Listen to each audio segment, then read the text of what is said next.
Bonjour à tous. Aujourd'hui, ça se passe chez moi.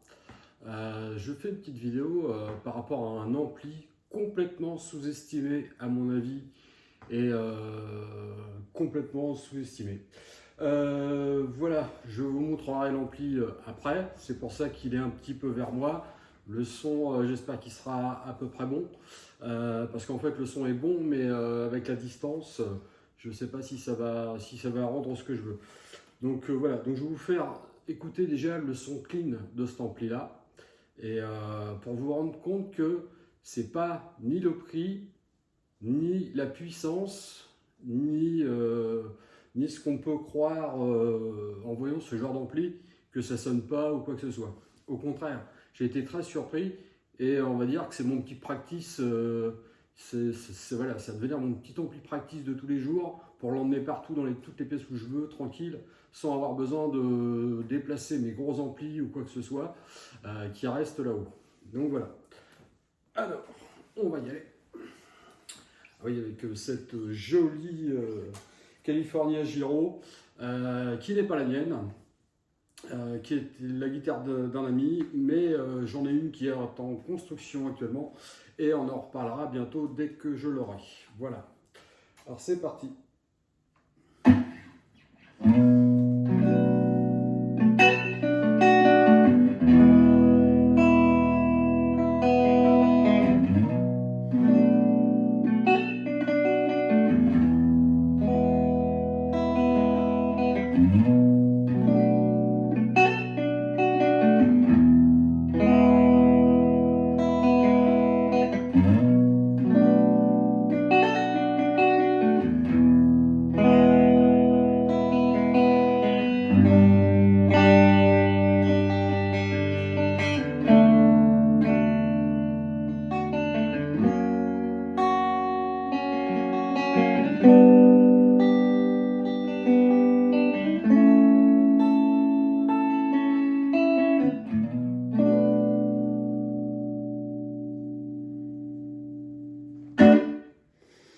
Alors ce petit ampli là il m'a surpris parce que quand j'ai entendu ce son là chez moi, en fait je l'ai acheté un petit peu par hasard. Ça fait des années que je vois ce truc là partout.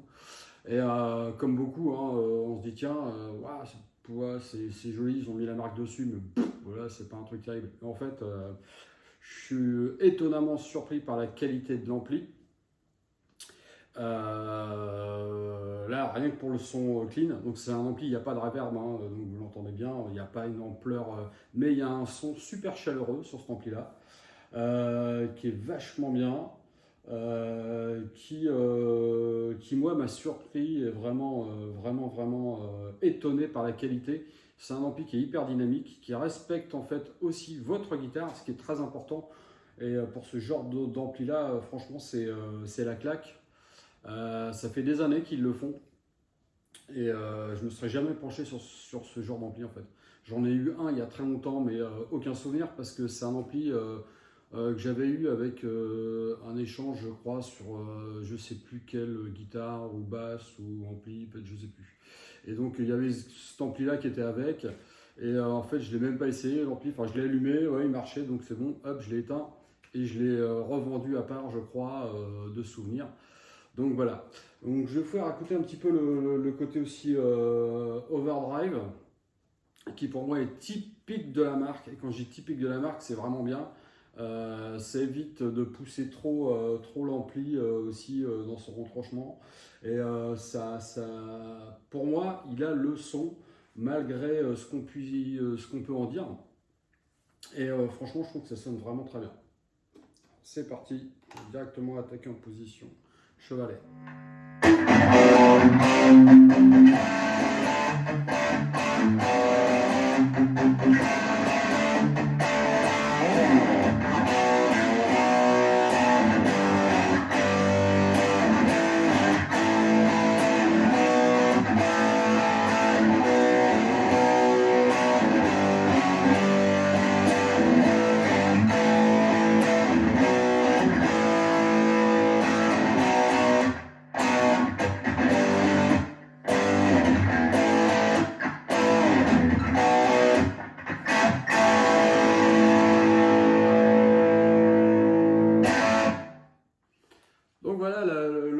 qui me plaît, qui a un son overdrive et qui est très très défini.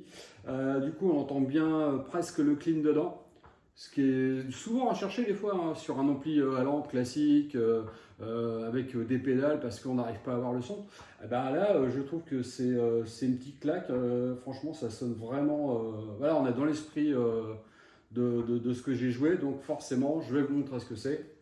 C'est un petit Vox. C'est un petit Vox. J'espère qu'on voit bien la caméra parce que voilà, il faut que je calibre tout. Je suis tout seul aujourd'hui.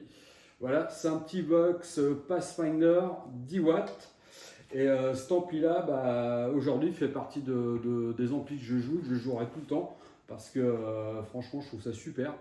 Alors il y en a qui l'ont modifié, qui ont changé de HP, c'est possible, hein, mais il faut agrandir un petit peu l'ouverture derrière pour que la grandeur du HP rentre.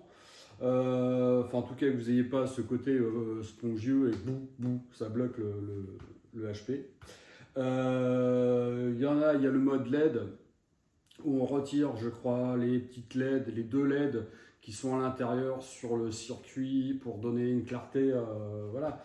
Après, là, on est très très proche du vrai son Vox, ce qui est d'ailleurs étonnant. D'ailleurs, un petit ampli qui valait rien du tout à l'époque, hein, je crois, dans les 60-70 balles ou même pas 65 euros.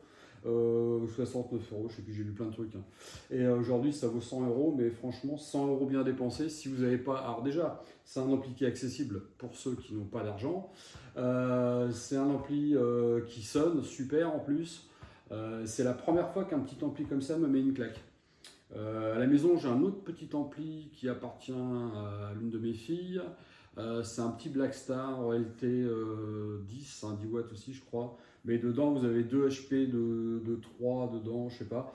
Ça n'a rien à voir en fait. Ça vaut plus cher ou quasiment le même prix. Et ça vaut, enfin, pour moi, c'est vraiment pas terrible. Là, il n'y a pas de reverb, certes, mais alors moi, franchement, je m'en fous. En plus, ça prend bien les pédales. Donc là, j'en ai pas mis du tout. Là, je suis en direct avec la guitare, avec cette magnifique California Giro. Dont on va bientôt reparler et je vous expliquerai un petit peu pourquoi j'en ai fait faire une et la relation avec un luthier voilà, qui en plus est chez nous. On a la chance d'avoir ce magnifique luthier chez nous. Donc voilà, j'en ai fait faire une et elle est encore en construction. Donc on en reparlera plus tard, on fera quelque chose de plus conséquent sur ça. Petite parenthèse, donc voilà, et donc je peux conseiller aujourd'hui cet ampli pour l'avoir chez moi, pour le jouer, et parce qu'il a des qualités incroyables. Donc je vous conseille ça, et moi j'ai été très surpris, donc je fais une petite vidéo pour ce petit coup de cœur.